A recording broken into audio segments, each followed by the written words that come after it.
श्री अखिलेश यादव जी।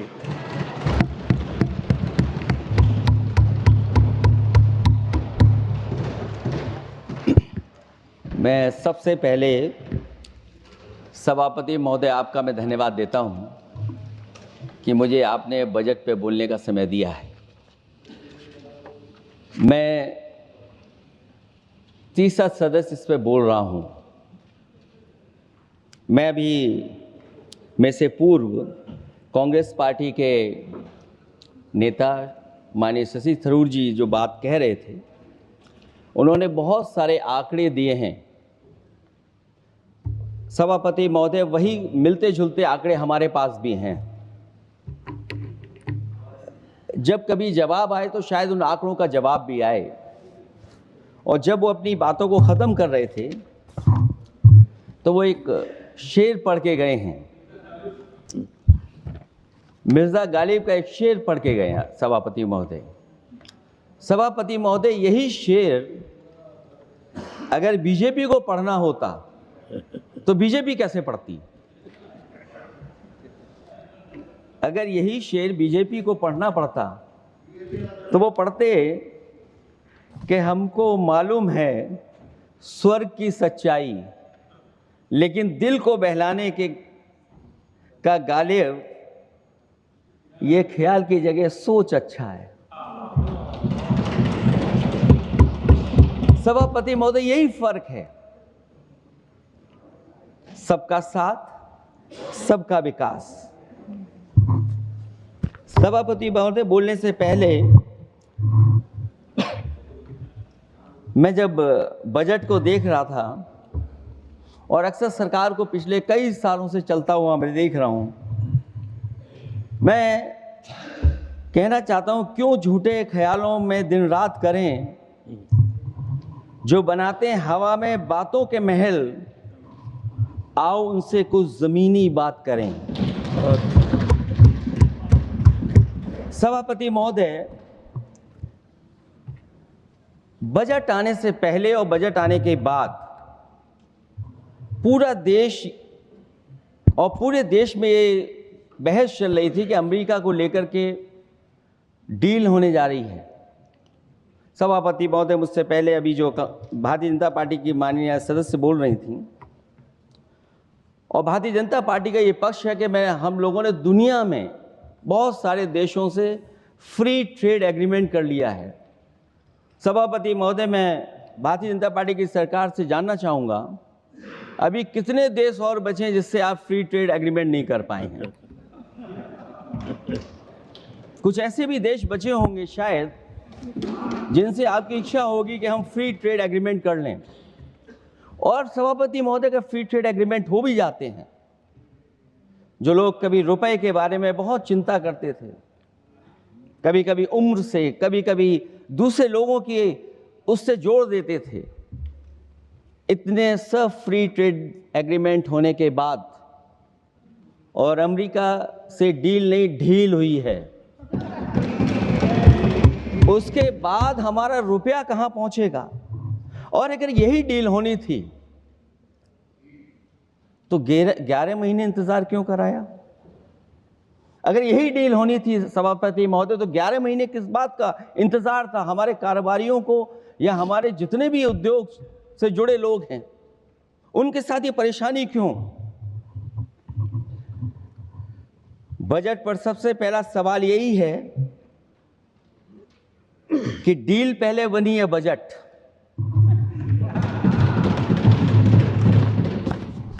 और बजट का हलवा यहां ज्यादा बटा के वहां। सभापति महोदय, स्वदेशी, आत्मनिर्भर, ये शब्द तो बहुत अच्छे लगते हैं,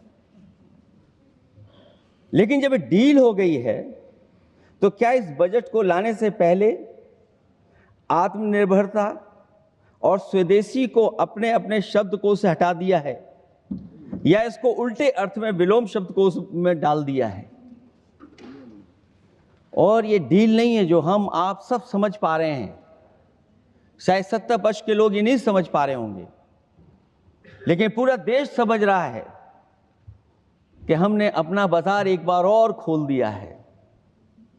$500 बिलियन का व्यापार एक तरफा, हमारे आत्मनिर्भरता कहां जाएगी? स्वदेशी नारा हमारा कहां जाएगा?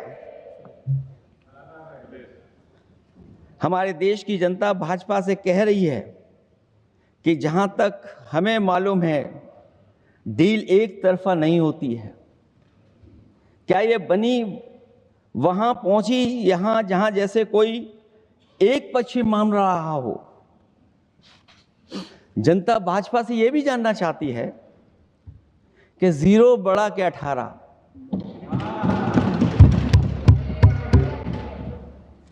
सभापति महोदय, भाजपा का समझौता गणित क्या यह है कि 18 0 के बराबर है?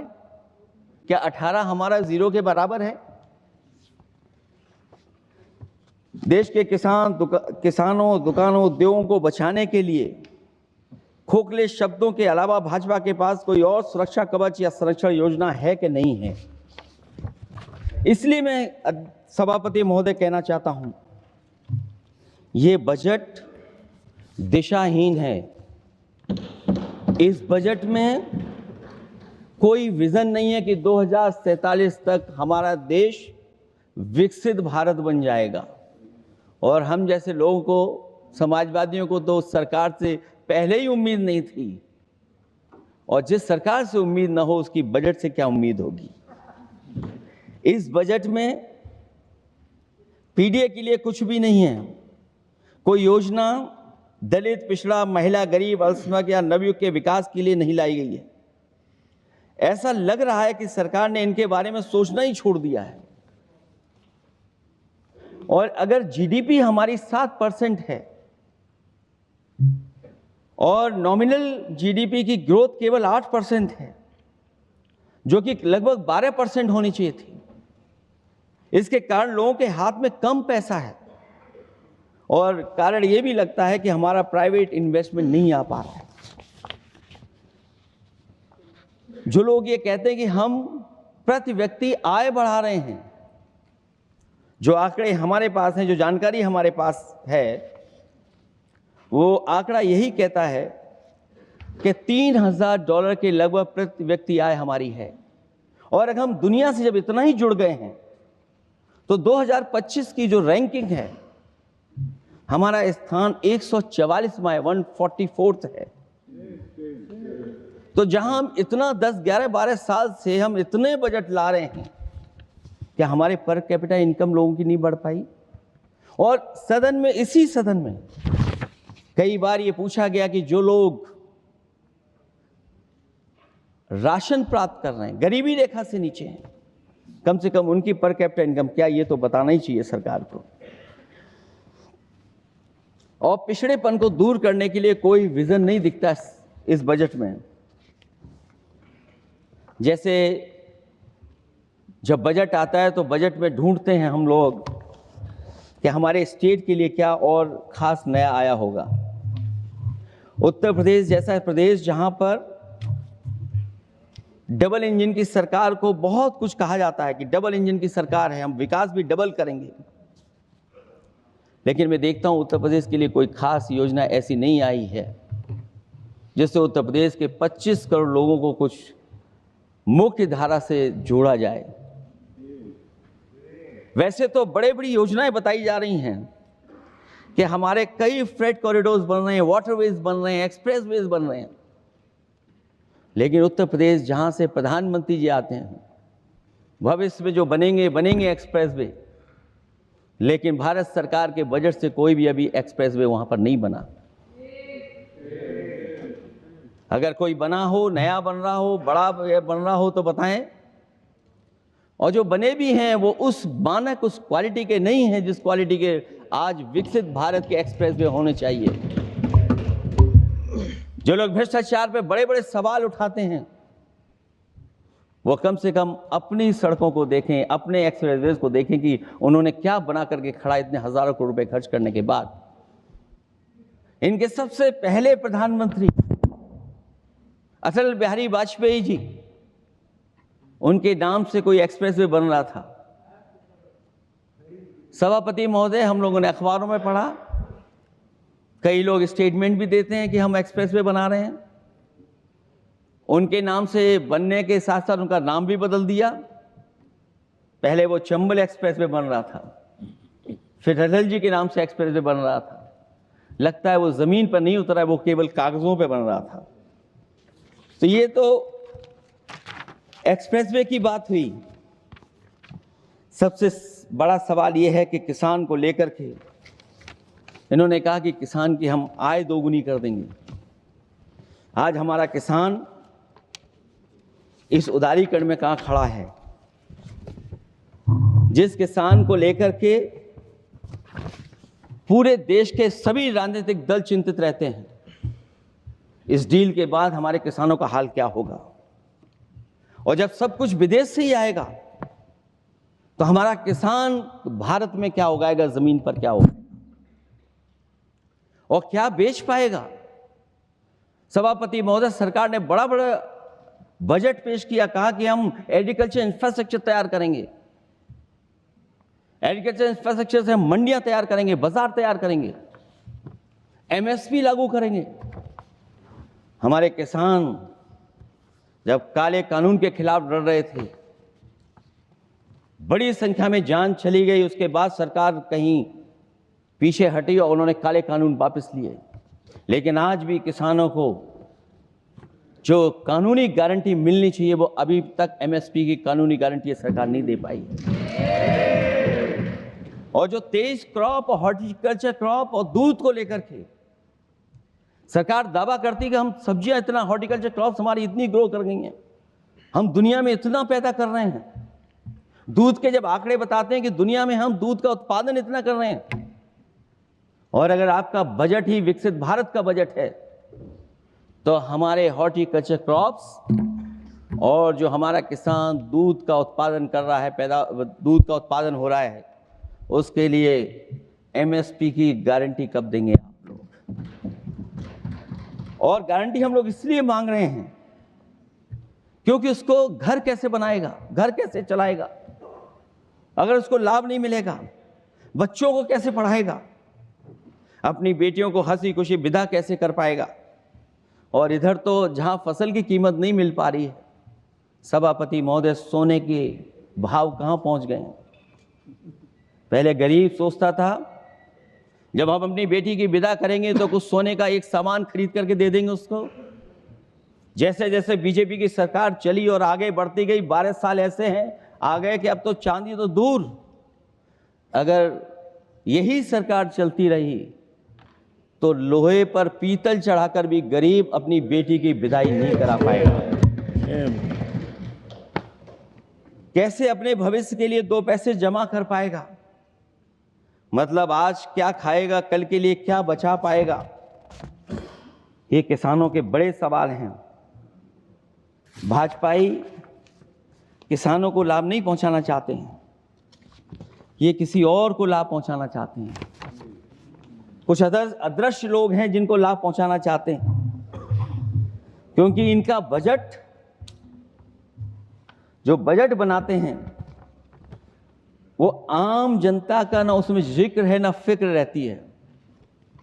और अगर फिक्र होती उनको तो किसान की खाद समय पर मिल जाती उन्हें, उनको बीज समय पर मिल जाता, सस्ती बिजली उपलब्ध हो जाती, सिंचाई या सिंचाई मुफ्त हो जाती थी। और मुझे याद है सभापति महोदय, समाजवादी सरकार में हम लोगों ने किसानों की सिंचाई मुफ्त करने के भी फैसले लिए। कीटनाशक दवाइयां कितनी महंगी हैं और सरकार ने किसानों को अपने हाल पे छोड़ दिया। मंडियों पे कहीं कोई खरीद नहीं है, और अगर खरीद हुई है तो सरकार बताए कि धान, आलू या गेहूं की खरीद में तो मिल जाती है उसको कीमत, लेकिन धान और आलू जैसी फसलों पर कोई सरकार कीमत नहीं दे पा रही है। महंगाई बेतहाशा बढ़ने पर भी इस बजट में जनता को टैक्स में न छूट देना टैक्स शोषण है। अमीरों के काम, कारोबार और घूमने फिरने पर 10 तरह की छूटें दी गई हैं, लेकिन बेकारी, बेरोजगारी से जूझ रहे लोगों की उम्मीदों की थाली खाली है। मध्यम वर्ग अपने आप को ठगा महसूस कर रहा है। शोषित, वंचित, गरीब व्यक्ति जहां था वैसे भी नीचे जाता दिख रहा है। इस बजट ने उसके चादर में पैबंद लगाने की जगह उसे और चिथड़ा कर दिया है, क्योंकि सामाजिक सुरक्षा केवल शब्दों की औपचारिकता रह गई है। किसान, मजदूर, श्रमिक, कारोबारी, छोटा दुकानदार अपने लिए मिली राहत को दूरबीन से देखकर ढूंढ रहा है, और इसीलिए भाजपा का हर बजट 1/20 का बजट मानते हैं, क्योंकि वो 5% लोगों के लिए ही होता है। अच्छे बजट की होती हैं 3 पहचान: गरीब की तरक्की, खुशहाली और मुस्कान। शायद इस बजट ने तीनों चीजों को छीनने का काम किया गरीबों से।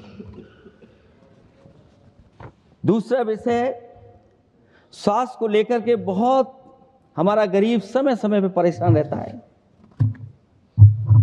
स्वास्थ्य को लेकर के जो ठोस कदम सरकार को उठाने चाहिए,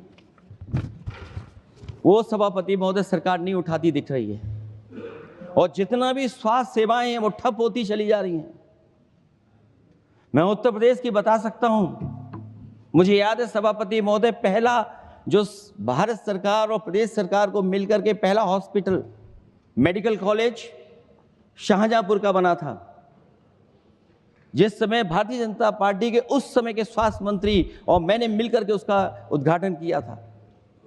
उसके बाद जो प्रचार में तो ये बहुत आगे हैं। प्रचार में तो ये कहते हैं कि हर डिस्ट्रिक्ट में हर हॉस्पिटल, हर डिस्ट्रिक्ट में एक हॉस्पिटल या मेडिकल कॉलेज, लेकिन सच्चाई तो ये है कि इन हॉस्पिटलों में इलाज नहीं है, दवाई नहीं है, ऑपरेशन के लिए कहाँ जाना पड़ता है, भटकना पड़ता है। और जिस तरीके से अभी जिन लोगों ने इंश्योरेंस या LIC में किस्त दी होगी, वो जानते होंगे कि महंगाई कम नहीं हुई है, महंगाई बढ़ी है, किस्तें बढ़ गई हैं। उदाहरण के लिए दिल्ली के एम्स के लिए 5,600 करोड़ रुपए, और आयुष्मान भारत के लिए पूरे देश के लिए सरकार ने जो बजट रखा है वो 4,700 करोड़ रुपए है।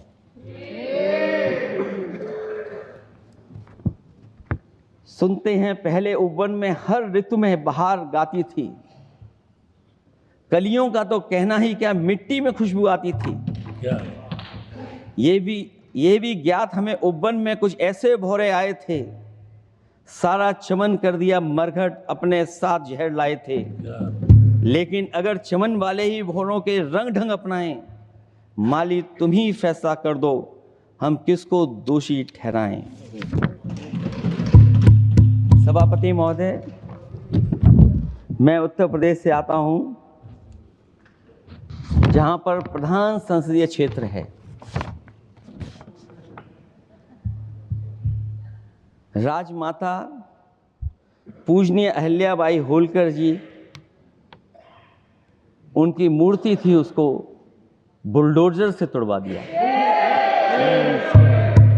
सभापति महोदय, कोई कल्पना कर सकता है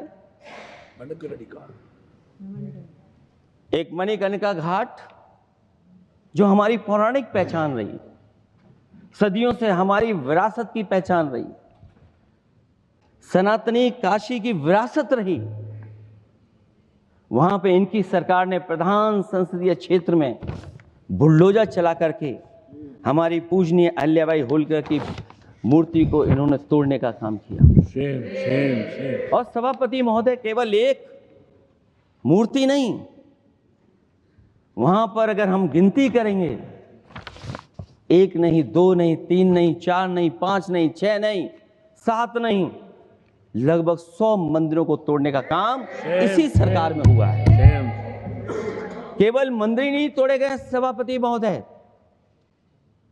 एक antique bell donated by Nepal नरेश, जो घंटा बजता था, सभापति महोदय, जो घंटा बजता था, नेपाल नरेश जिन्होंने गिफ्ट किया था, वो घंटा भी लापता है।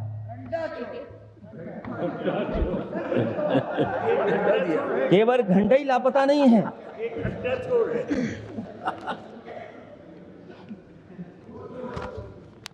सभापति महोदय,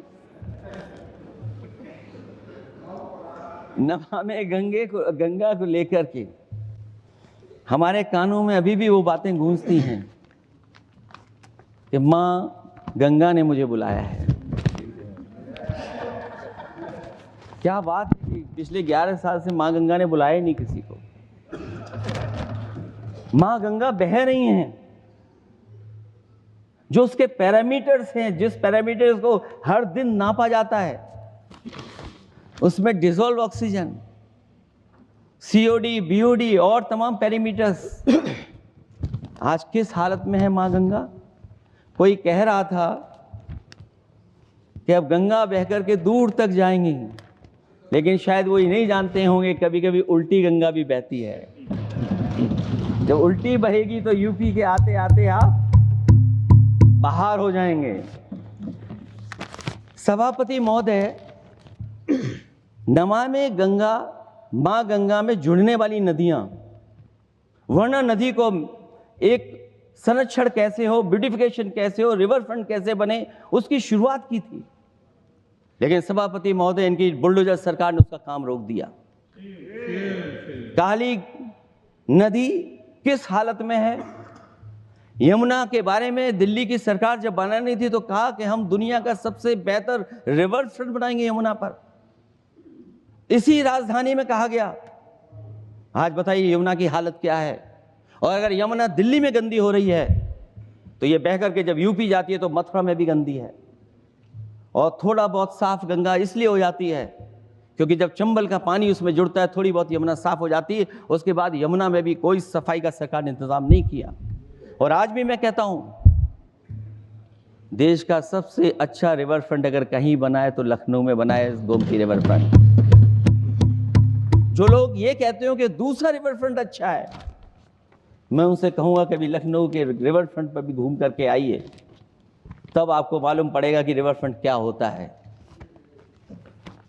26 जनवरी इसी वर्ष मैंने एक प्रतिष्ठित अखबार को पढ़ा और उसमें देखा मैंने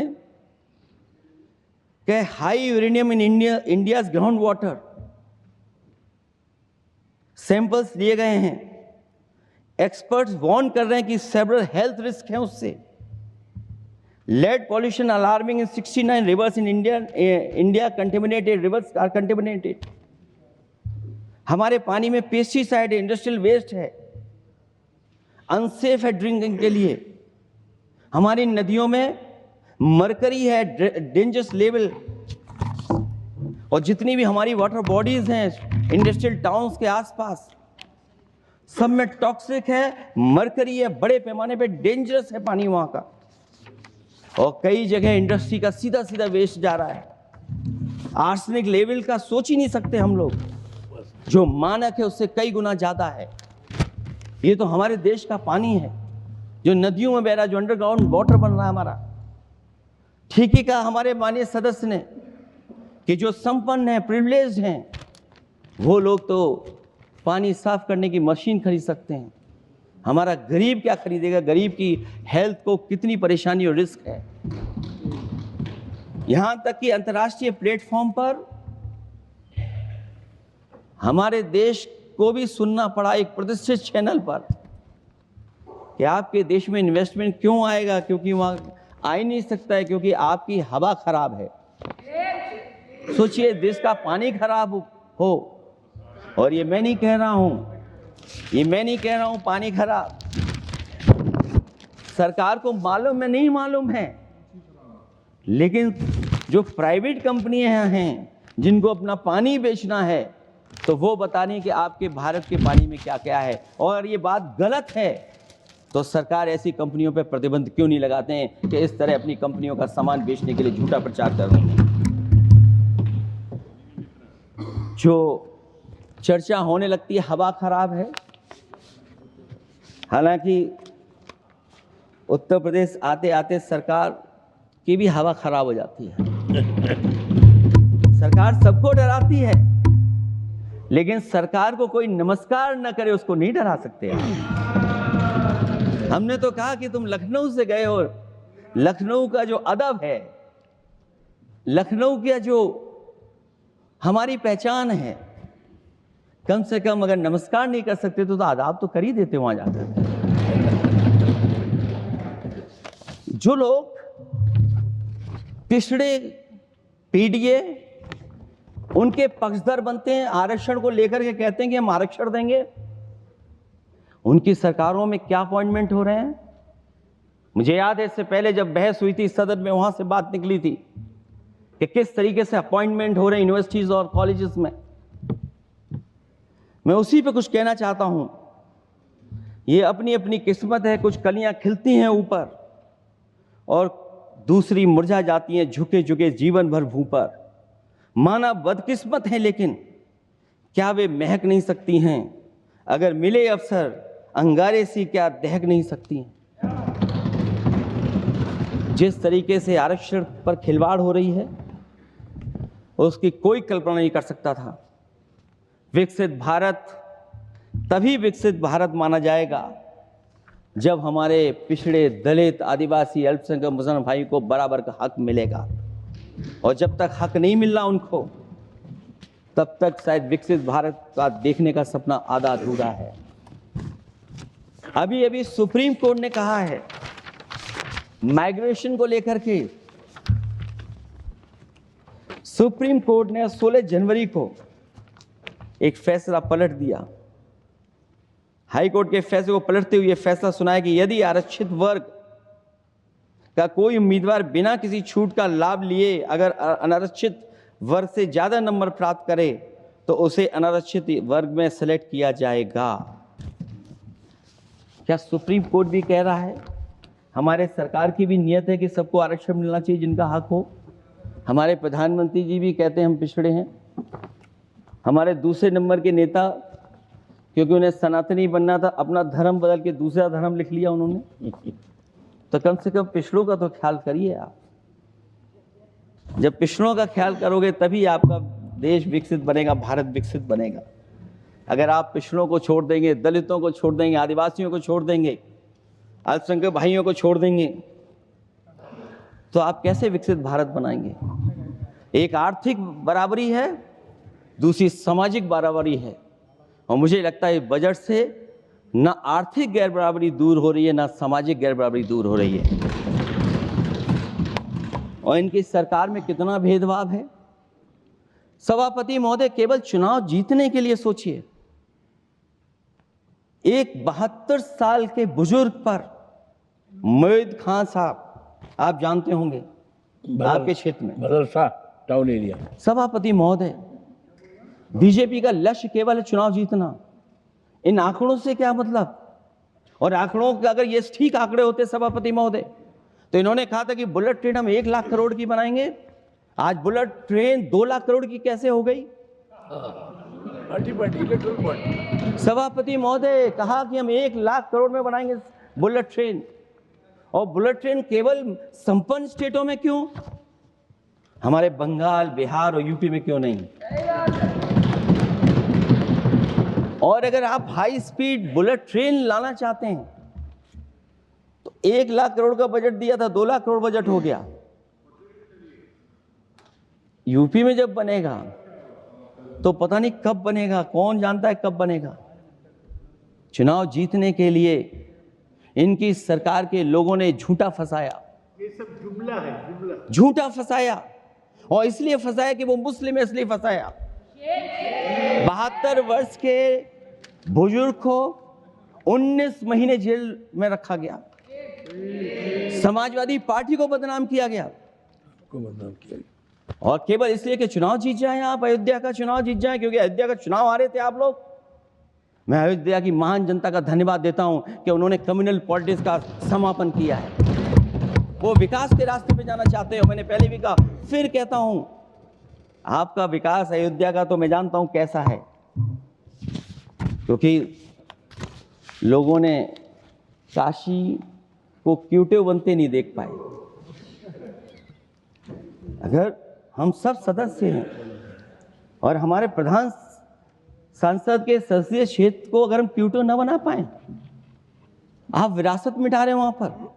कई सौ पुरानी दाल मंडी जिसमें केवल वोट नहीं मिलता, इसलिए दाल मंडी को आप डिमोलिश कर देंगे आप। अल्पसंख्यक बनारस और इसको अयोध्या को जीतने के लिए 72 वर्ष के एक व्यक्ति को झूठा केस लगाया, झूठा फंसाया, जेल भेज दिया। और न केवल उसको जेल भेजा बल्कि उसकी दुकानें और उसकी बेकरी पर भी बुलडोजर चला दिया आपने। क्या डेमोक्रेसी में हमारे बुलडोजर का कोई स्थान है क्या? हाई कोर्ट कहता है कि आप फैसला सुना सकते हैं क्या? कोर्ट कहता है कि आप कौन हो गए फैसला सुनाने वाले लोग? और फिर आप लोग कहते हैं कि हर घर जल और नल। सभापति महोदय, इन्हीं के विधायक ने मंत्री जी को घेर लिया, इन्हीं के विधायक ने मंत्री जी का अपहरण कर लिया। और ये कहते हैं कि हम तो, हमारे कोई अराजकता नहीं है। ये कहते हैं इन्वेस्टमेंट लाएंगे, हम एमओयू साइन करेंगे। सभापति महोदय, देश के प्रधानमंत्री, देश के सबसे बड़े उद्योगपति उत्तर प्रदेश पहुंचे थे, एमओयू साइन किए गए, लाखों करोड़ के एमओयू साइन हुए। और एमओयू साइन होने के बाद जमीन पर कितना उतरा ये बताए सरकार। एमओयू के बाद सरकार बताए कितना जमीन पर उतरा है। इन्होंने जब कश्मीर का 370 हटा रहे थे सभापति महोदय, हाँ ना, बजट ही है ये एमओयू में, क्योंकि इंसेंटिव अगर नहीं देंगे तो कौन आपका इन्वेस्टमेंट लाएगा? ये राज्य का विषय नहीं है सभापति, राज्य से प्रधानमंत्री आते हैं। और आपने ये कहा कि प्रधानमंत्री के क्षेत्र में हमने देश में कहा कि हमने 1000 किलोमीटर मेट्रो बिछाई है। आपने देश के प्रधानमंत्री के क्षेत्र में क्यों नहीं मेट्रो बिछाई? क्यों नहीं बिछाई आपने? आपने देश के प्रधानमंत्री के क्षेत्र को एक्सप्रेस वे से क्यों नहीं जोड़ा आपने? क्योंकि आपके पास बजट नहीं है। अटल बिहारी वाजपेयी जी के आपने नाम से एक्सप्रेस वे क्यों नहीं बनाया? बताइए आप, ये बजट नहीं है आपके पास।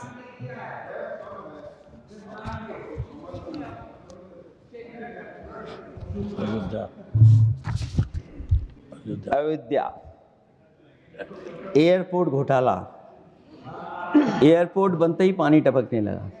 एयरपोर्ट तो दिल्ली का है, बजट तो दिल्ली ने दिया होगा। अयोध्या रेलवे स्टेशन, हमारे कन्नौज का रेलवे स्टेशन बनते ही गिर गया, और गिरने के बाद अभी तक नहीं बन पाया। तो ये बजट का हिस्सा नहीं है क्या? आप वाटरवेज का बात कर रहे हैं, गंगा साफ नहीं है, आप पानी का जहाज कहां ले जाएंगे? बिहार में जाकर के रुक जाएगा। पिछली बार भी एक पानी का जहाज चला था, बनारस से जाते ही बिहार में रुक गया, जाकर के पटना भी नहीं पहुंच पाया।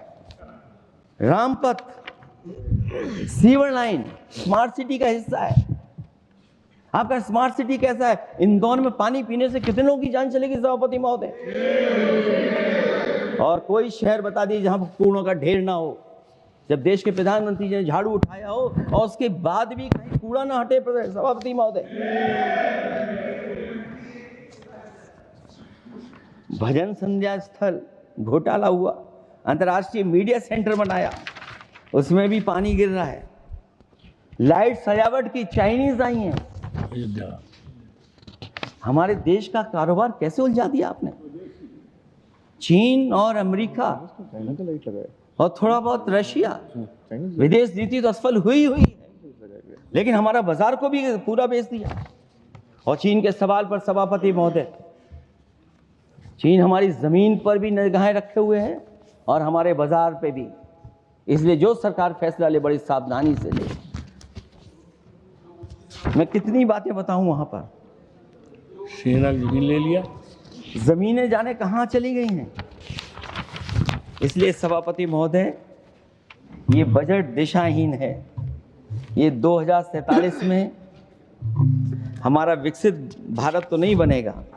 और जिस तरीके से बेरोजगारी बढ़ी है, बेरोजगारी को लेकर के जो चिंता रही, हमेशा रहती थी, और जो सरकार ने बड़े बड़े फैसले भी लिए थे, जानकारी दी थी कि हम बेरोजगारी ऐसे दूर कर लेंगे। मेक इन इंडिया का जो सपना दिखाया था, आखिरकार मेक इन इंडिया का सपना कहाँ पूरा हो पा रहा है? मेक इन इंडिया का जो शेर था वो जंग खा रहा है सभापति महोदय। जो योजना लेकर के आए थे, एम्प्लॉयमेंट लिंक्ड इंसेंटिव्स। सरकार बताए कि हमें कितना उसमें लाभ पहुंचा है। 2024-2025 के बजट में इन योजनाओं के लिए 33,000 करोड़ रुपए आवंटित किए गए थे, लेकिन खर्च कितना हुआ? 1,700 करोड़ रुपया केवल। एक आपने पिछली बार सपना दिखाया था कि इंटर्नशिप की योजना, इंटर्नशिप वाली योजना जो घोषित की, जिसके लिए 10,000 करोड़ रुपए आवंटित किए थे आपने, लेकिन उसमें खर्च कितना हुआ है? 500 करोड़ रुपया। और जो लक्ष्य रखा था आपने रखा था 5 साल में 1 करोड़ लोगों को, लेकिन इसमें आए कितने? 1,65,000 लोगों ने फॉर्म भरा, ऑफर दिया उन्होंने, लेकिन फाइनली जिसमें ऑफर जिसका सिलेक्ट हुआ वो केवल 16,000 लोगों को काम पहुंचा है। सोचिए, हमारा देश इतना बड़ा, जहां करोड़ों को आप इस योजना से जोड़ना चाहते थे, केवल 16,000 लोग जाएंगे उसमें। ये आपको बेरोजगारी खत्म करने की योजना है आपकी।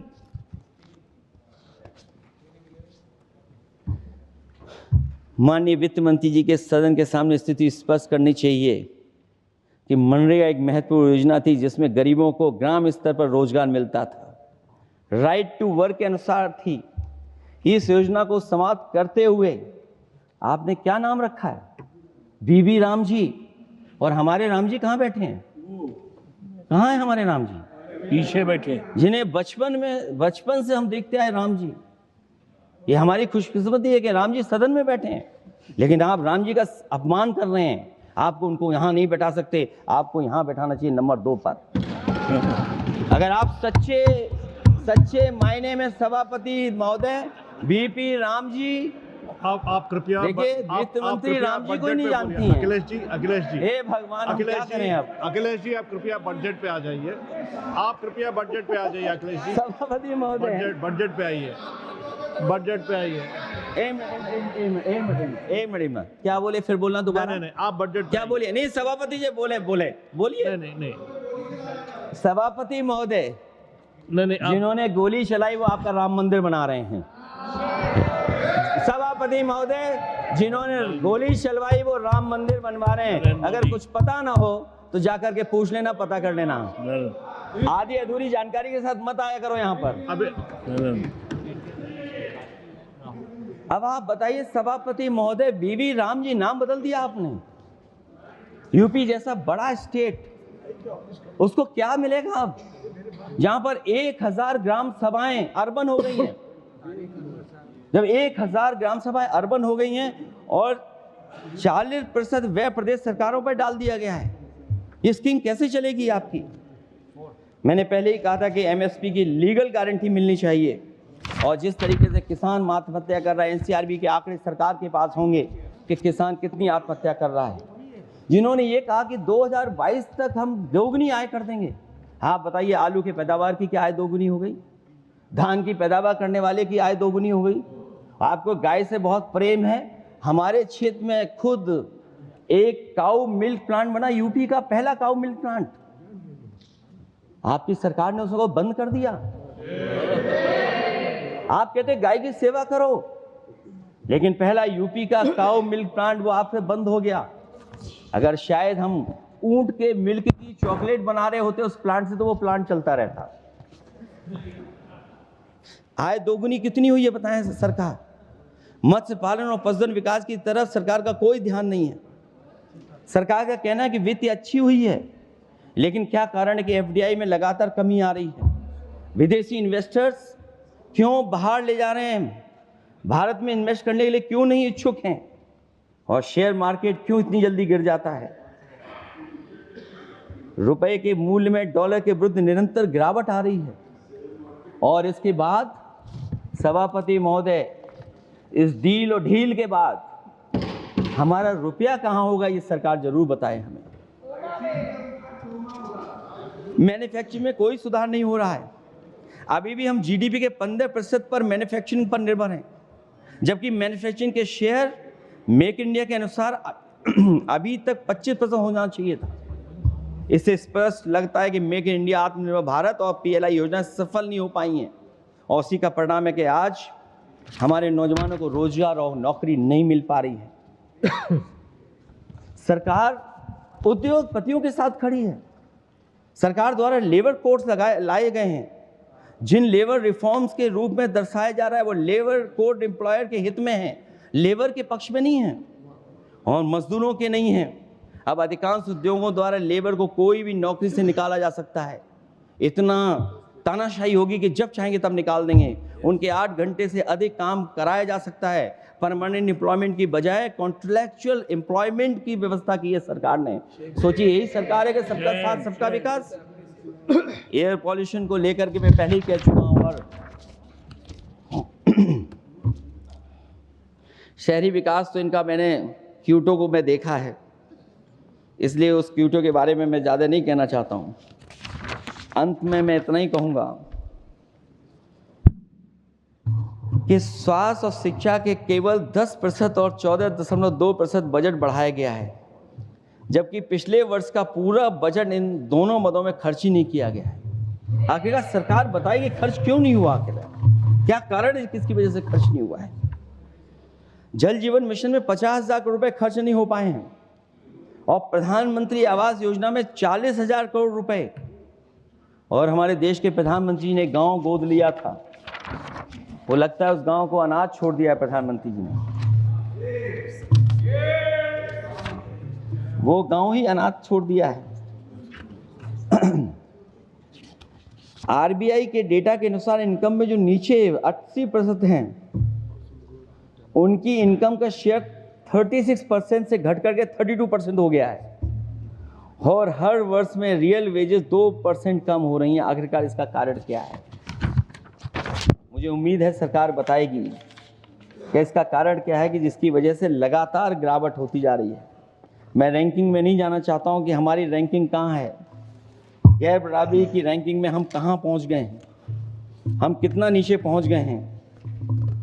जो तरह तरह की रैंकिंग समय समय पर आती हैं, उन रैंकिंग के बारे में सरकार को ज़रूर पता होगा कि हम एजुकेशन इंडेक्स में कहाँ हैं दुनिया में, हम हेल्थ इंडेक्स में कहाँ हैं दुनिया में, और जो एयर क्वालिटी के इंडेक्स है उसमें हम दुनिया में कहाँ हैं। इसलिए सभापति महोदय, मैं अंत में इतना ही कहना चाहता हूँ कि ये बजट दिशाहीन है। 2047 तक विकसित भारत तो नहीं बनेगा, लेकिन हमारे गरीबों के साथ बहुत अन्याय होगा। जिस तरह AI पे बात की गई है, AI अगर अच्छाई और भलाई के लिए हो तो अच्छी बात है, लेकिन पता नहीं भारतीय जनता पार्टी पे कितना रिसोर्सेज हैं कि AI और जितना भी हमारा वो है जो बजट है, वो सबसे ज़्यादा खर्च वो करते हैं दूसरों को बदनाम करने के लिए। इसलिए इन्हीं शब्दों के साथ मैं सभापति महोदय का धन्यवाद देता हूं। मैं उम्मीद करता हूं कि सरकार इस बजट को गरीबों की तरफ मोड़ेगी, PDA के लोगों की तरफ मोड़ेगी, जिससे वो भी मुख्य धारा में खड़े हो सकें। बहुत बहुत धन्यवाद। देश दुनिया की रखी खबर हर रोज हर शाम कानो कान सुनते रहें द लेंस पॉडकास्ट। रही अपडेट लेंस के साथ।